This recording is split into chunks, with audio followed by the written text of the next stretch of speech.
Revisão da vida toda. Atenção, primeiro voto confirmado no julgamento dos embargos de declaração do tema 1102, que é a revisão da vida toda propriamente dita. E não aquela história das ADIs, aquela história conversa fiada para boi dormir, que o Barroso quer atrapalhar a revisão da vida toda, mas não vai conseguir. Então vamos falar do tema 1102 nesse vídeo para você entender que a votação já começa com um voto a favor dos aposentados. Mas, professor Nakamura, essa votação não vai ser presencial, está pendente da pauta. Sim, pessoal, o que nós não podemos esquecer é que desde 2022, os ministros do STF decidiram que votos de ministros aposentados serão mantidos.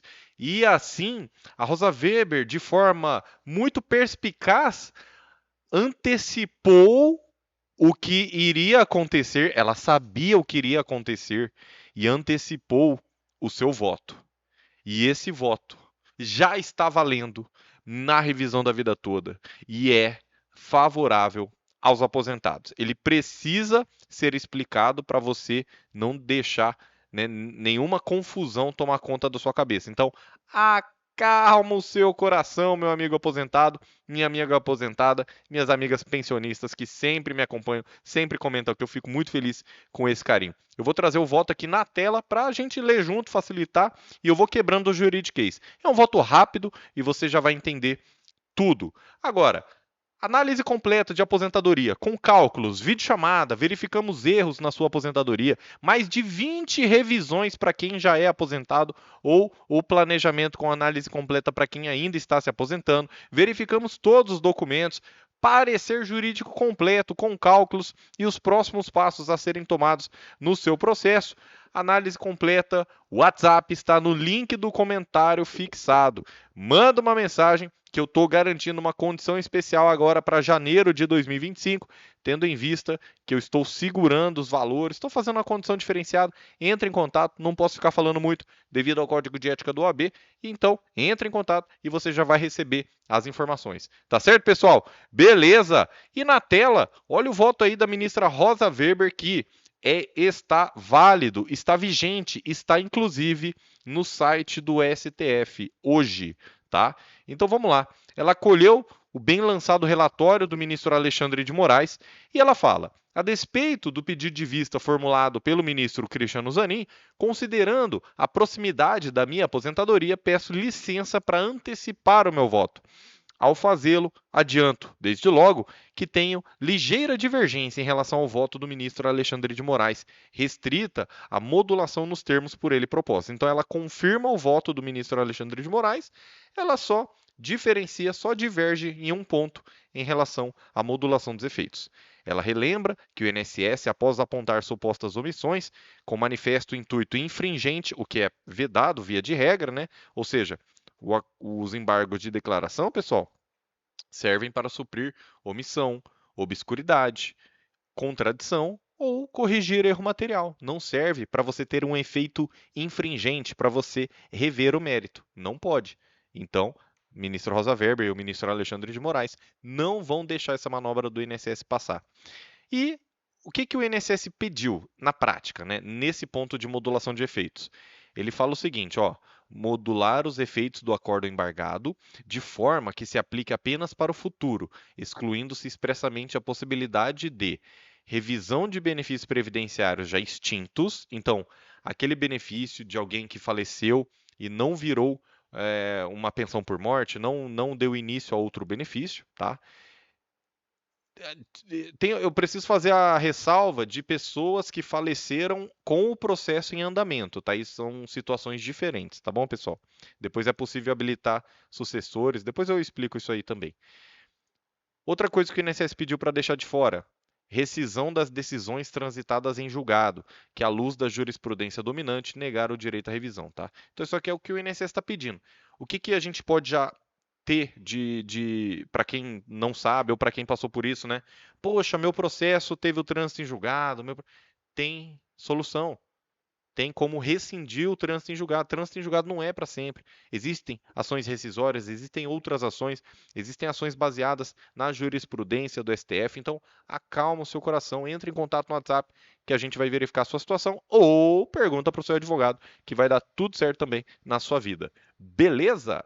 E aí, essa patifaria é uma vergonha na tela da Atena. Ó, revisão e pagamento de parcelas de benefícios quitadas à luz e ao tempo do entendimento então vigente, vedando-se, proibindo-se, por consequência, o pagamento de diferenças anteriores a 13 de 4 de 2020, o INSS.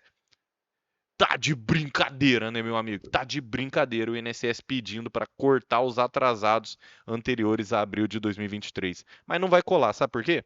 Segundo a autarquia federal, até o julgamento do tema 999 pelo STJ, que foi favorável de forma unânime para os aposentados, inclusive com julgamento dos embargos de declaração também no STJ, tá? Então, os ministros sabiam muito bem o que estavam fazendo, julgaram de forma unânime e favorável para os aposentados.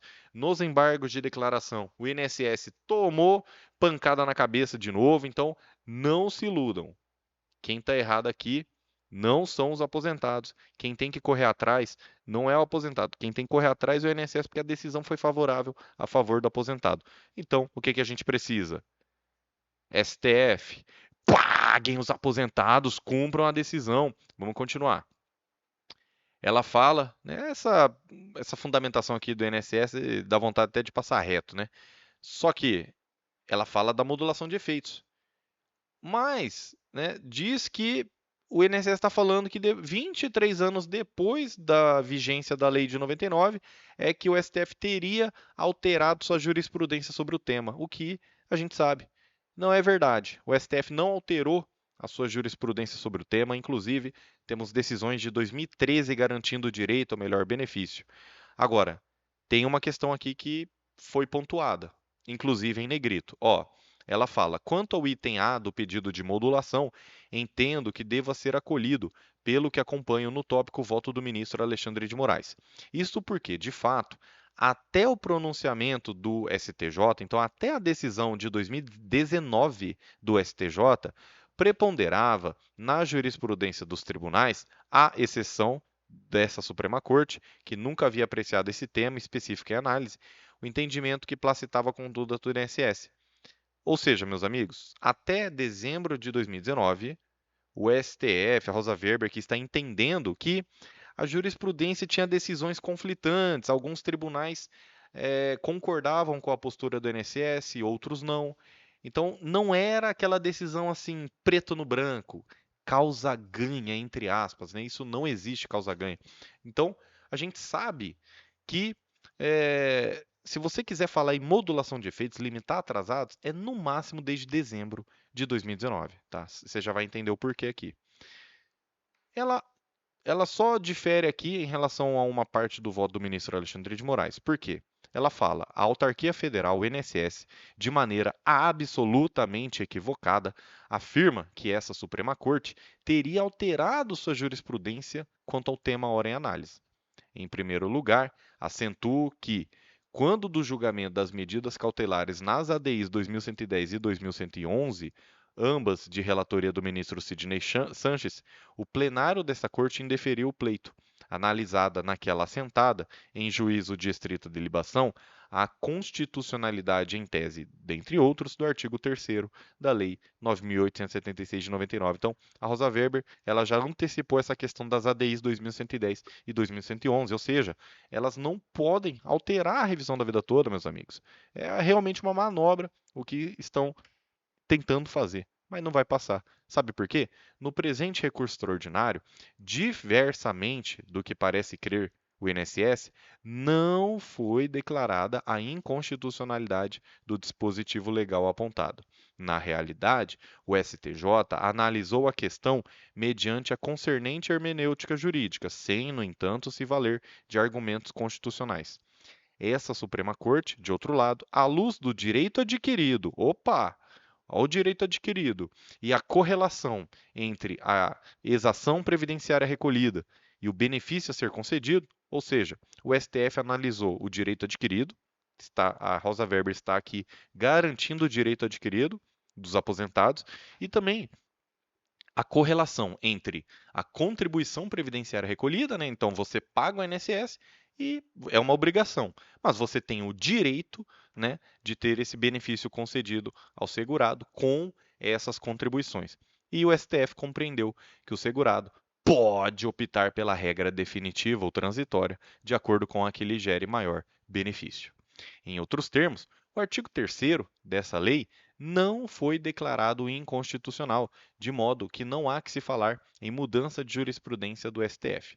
Houve mudança jurisprudencial, sim, no âmbito do STJ, mas não no STF. Então, ela entende que é prudente modular os efeitos da decisão, né?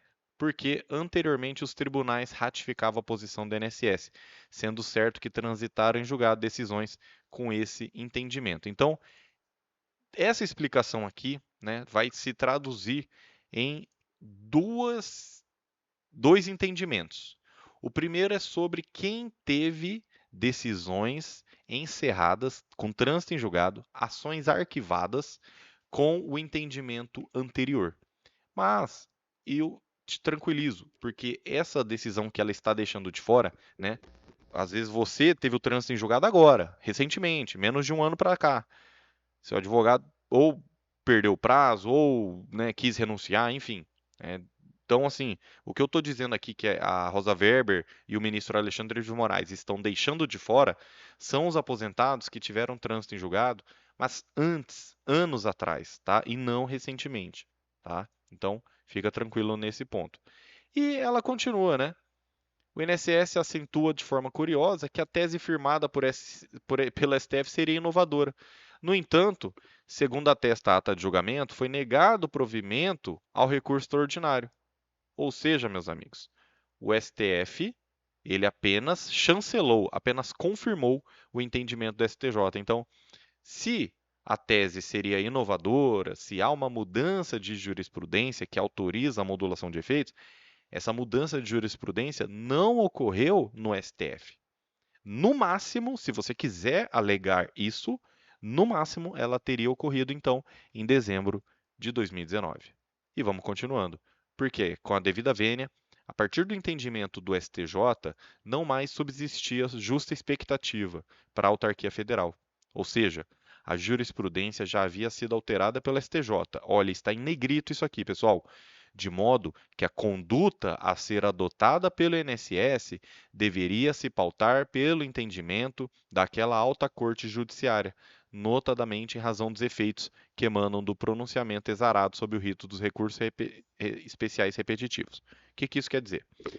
Que desde a decisão do STJ de dezembro de 2019, o INSS já deveria ter arrumado seu sistema, já deveria ter feito os cálculos para os aposentados, já deveria estar pagando o reajuste e, consequentemente, os atrasados para os aposentados. Olha a visão da Rosa Weber. E sabe que ponto interessante? É que o Edson Fachin, próximo presidente do STF, acompanhou integralmente o voto da ministra Rosa Weber. Então, você pode até dizer que já temos 2 votos favoráveis. Claro que o Edson Fachin vai ter que confirmar novamente, porque né, ele ainda está agindo como ministro do STF, em breve presidente da corte. Mas o que eu quero que você entenda é que essa manobra não vai passar. Está aqui em negrito, pessoal. Tá direto do site do STF. Em outras palavras, desde que publicado o acórdão do STJ, 17 de dezembro de 2019, momento no qual alterada a jurisprudência nacional, o INSS já deveria ter ajustado a sua prática administrativa para se adequar ao pronunciamento do STJ, firmado sob o rito dos recursos repetitivos. Não afasta tal conclusão o fato de ter sido manejado o recurso extraordinário e de ter sido reconhecida a repercussão geral da matéria. Por quê? Até então, né, a decisão do STJ era a decisão competente. E, dito de outra forma, inexistente em relação ao acórdão do STJ, quando do julgamento do recurso extraordinário, quadro de mudança de jurisprudência. Então, a mudança foi em 2019 e não depois disso. Por isso que não dá para negar os atrasados. Né? Se você quiser limitar atrasados, no máximo desde dezembro de 2019. Eu defendo o pagamento sem limitar atrasados. Mas eu quero que você entenda que para ser viável o pagamento da revisão da vida toda, pode haver essa limitação, até mesmo em um eventual acordo, né? Pode haver, não estou defendendo isso, eu estou explicando para você, tá bom? Beleza. Ah, ó, já estou vendo gente comentando aqui na live, ó. Doutor, eu prefiro que limitem os atrasados, mas que paguem imediatamente. Esse é o comentário do senhor José, não colocou o sobrenome aqui. Então vamos seguindo aqui. Na realidade data vênia, adotar como marco temporal a data do julgamento significa fragilizar a autoridade do STJ, né? Então, tem que respeitar essa decisão do STJ desde 17 de 12 de 2019. E também, né, essa desconstituição das decisões judiciais que transitarem em julgado até 2019. Então, meu processo teve o trânsito em julgado agora. Então entre em contato para a gente verificar essas situações para você também. Mas o que ela está deixando de fora é o trânsito em julgado de quem entrou com a ação e teve esse trânsito em julgado até 2019, o que provavelmente não é o caso de ninguém. Então acalma o seu coração. Quem entrou com a ação tem que estar dentro aqui do recebimento, tá bom? Ela anota que inexistia pronunciamento do STF quanto ao tema específico da revisão da vida toda, a evidenciar a absoluta inaplicabilidade da súmula 343 do STF e da jurisprudência do recurso extraordinário 590.809, que é o tema 136. Tá bom? Beleza. Com isso, né, ela trata aqui dos atrasados a partir de agora na modulação de efeitos. Ela fala que o acolhimento integral da pretensão veiculada teria o efeito de nulificar em parte a decisão do STJ e STF, né? Aí prejudicando todos aqueles que recorreram de forma legítima perante o STJ e STF. Como ela acentuou, desde dezembro de 2019, o INSS já tinha uma sinalização clara do Poder Judiciário. Pois bem, sua conduta desde então não estava amparada na interpretação conferida pelo STJ. Então, desde dezembro de 2019, o INSS já tinha que estar corrigindo seus sistemas, já tinha que estar pagando a revisão da vida toda, mas ao invés disso, ficou recorrendo no STF para atrasar o pagamento dos aposentados. Nada obstante, dada a alteração jurisprudencial a partir do julgamento do recurso especial, necessário proceder à modulação de efeitos, de modo a impedir a cobrança de diferença de valores anteriores à data da publicação do acórdão de 17 de 12 de 2019. Então temos aqui claramente uma decisão favorável, sim, né? No máximo limitando os atrasados desde dezembro de 2019. E aqui ela cita mais alguns julgados, né, mais algumas decisões, e ela acolhe em parte, ela segue o ministro Alexandre de Moraes, que foi favorável, que não limitou os atrasados, né? Ela só entende que deve limitar as diferenças anteriores até dezembro de 2019, ressalvado processos ajuizados até 26 de 6 de 2019. O que isso quer dizer nesse finalzinho? É que quem entrou até 26 de 6 de 2019 não vai ter ressalva nenhuma, tá? Não vai ter limitação nenhuma. Mas a grande maioria entrou depois de 2020, tá? A grande maioria entrando nessa regra aqui da limitação dos atrasados desde dezembro de 2019. Apontamentos. Pessoal, um voto sozinho, tudo bem, não resolve. Só que a gente já tem o Edson Fachin, que já acompanhou esse voto dela e que é o próximo presidente do STF. Nós temos também que os novos ministros do STF precisam respeitar o que foi decidido, inclusive com a manutenção do voto mantido. Então, assim, o Ricardo Lewandowski se aposentou, só que ele foi favorável à revisão da vida toda. O Marco Aurélio se aposentou, mas ele foi favorável à revisão da vida toda. A Rosa Weber se aposentou e tem o voto aqui já mantido e antecipado. Diante disso, é que nós temos, né, que grandes novidades podem surgir em 2025. Não podemos deixar essa causa ser esquecida ou esfriar. Então, análise completa de aposentadoria, análise completa do seu processo, assumir processo, WhatsApp no link do comentário fixado. E eu quero que Deus te abençoe grandemente. Já se inscreva aqui nesse canal, meus amigos. Revisão da vida toda. Já te vejo na próxima live com mais informações. Até lá!